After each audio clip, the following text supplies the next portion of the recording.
ये हैनेलोर शिमेट्स है जो 46 साल से माउंट एवरेस्ट की 27,887 फीट की बुलंदी के डेथ जोन में पीठ पर लदे बैग के सहारे खुली वीरान आंखों समेत बैठी रही।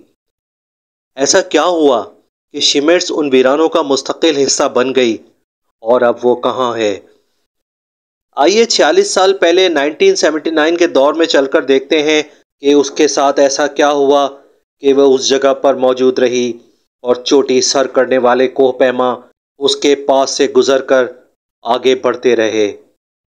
हैनेलोर शिमेट्स 1979 में उस टीम का हिस्सा थी जो माउंट एवरेस्ट को साउथ वेस्ट फेस के रास्ते सर करने निकली थी, जो एक चैलेंजिंग रूट है और कोह पैमाओं के लिए यहाँ पर कदम कदम पर आजमाइशें मुंह खोले खड़ी रहती हैं। मुहिम जोई की शौकीन ये जर्मन लड़की वैसे तो बुलंदियों और दीगर मुहिमात में हिस्सा लेती रही थी, लेकिन माउंट एवरेस्ट सर करना उसके लिए एक ख्वाब बन चुका था। एक ऐसा ख्वाब जिसकी ताबीर अगर उसे मालूम हो जाती तो शायद वो सफ़र पर कभी रवाना ना होती, लेकिन शायद कुछ उसे खींच कर उन बुलंदियों तक ले गया। जैसे जैसे टीम आगे बढ़ी, यकबस्ता हवाओं ने उनका इस्तकबाल किया। टीम वर्क बेहतरीन था और मुश्किल रास्तों की बहुतात थी। कछुए की रफ्तार से ये टीम आगे बढ़ती रही, बहुत मोहतात होकर। हैनेलोर शिमेट्स टीम का बहादुरी और मुस्तकिल मिजाजी से साथ दे रही थी। ऐसा महसूस हो रहा था कि ये लड़की जीत जाएगी, और हुआ भी कुछ ऐसा ही।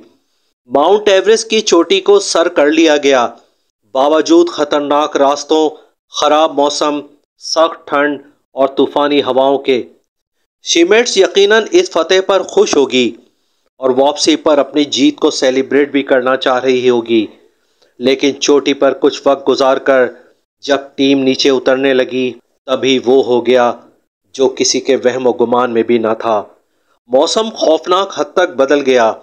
बर्फानी हवाओं के झक्कड़ उनके कदम उखाड़ने लगे और डेथ जोन में मौत के साए नाचने लगे। क्लाइंबर्स को आइस वॉल से उतरते जिस्मानी मुशक्कत ने तोड़ कर रख दिया। ऑक्सीजन की कमी और डेथ जोन से जल्द वापस निकलना अब उनके लिए बहुत ज़रूरी था, वरना ये सब यहाँ फंस कर मारे जाते। दीगर क्लाइंबर्स कोशिशों में थे कि जल्दी से यहाँ से निकल जाएं। तभी शिमेट्स पर थकन का हमला हुआ। उसका दिमाग काम करना छोड़ रहा था। वो पीछे की सिमत गिरी और बैग के सहारे बैठ गई। क्लाइंबर्स जो खुद अपनी जानें बचाने की कोशिशें कर रहे थे, शिमेट्स को बेबसी से उसकी हालत में देखकर कुछ नहीं कर पा रहे थे। उसकी आंखें खुली हुई थीं और उसके लबों से निकलने वाले आखिरी अल्फाज थे, पानी, पानी। अमरीकी क्लाइंबर रे जेनेट ने कुछ कोशिश की कि शिमेट्स की मदद कर सके, लेकिन वो मुकम्मल तौर पर हिम्मत हार चुकी थी।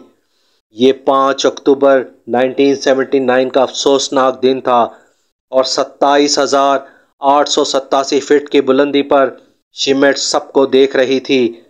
कोई उसकी मदद ना कर सका, इसलिए कि सब अपनी जिंदगियों को बचा रहे थे। किसी को किसी की कुछ परवाह नहीं थी।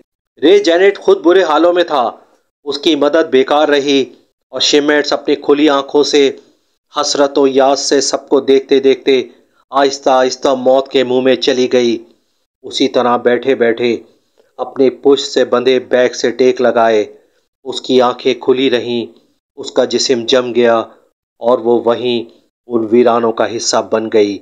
बाद में जाने वाले क्लाइंबर्स शिमेट्स को इस पोजीशन में देखते रहे। ना उसको उतारा जा सका और ना ही उसकी खुली वीरान आंखें कोई बंद कर सका। वो जीत कर भी हार गई। शायद ये मौत उसे खींचकर उन बुलंदियों तक ले गई थी। 1985 में एक क्लाइंबर क्रिस बोनिंगटन ने बताया कि शिवार्ट्स का जिस्म उस मकाम से हवाओं ने या बर्फानी तूफान ने धकेल कर कैंगशोंग फेस तक पहुंचा दिया था। उसका जिस्म काफ़ी अरसे तक नज़र आता रहा और फिर बेरहम बर्फ़ ने उसको अपने अंदर छुपा लिया। फियर ऑफ डार्क नाइट्स में आप सच्चे, हैरत अंगेज और खौफनाक वाक़यात देख सकेंगे। इस तरह के मज़ीद वाक़यात देखने के लिए चैनल को सब्सक्राइब कर लीजिए और कमेंट सेक्शन में अपनी राय का इज़हार ज़रूर कीजिए। Thanks for watching.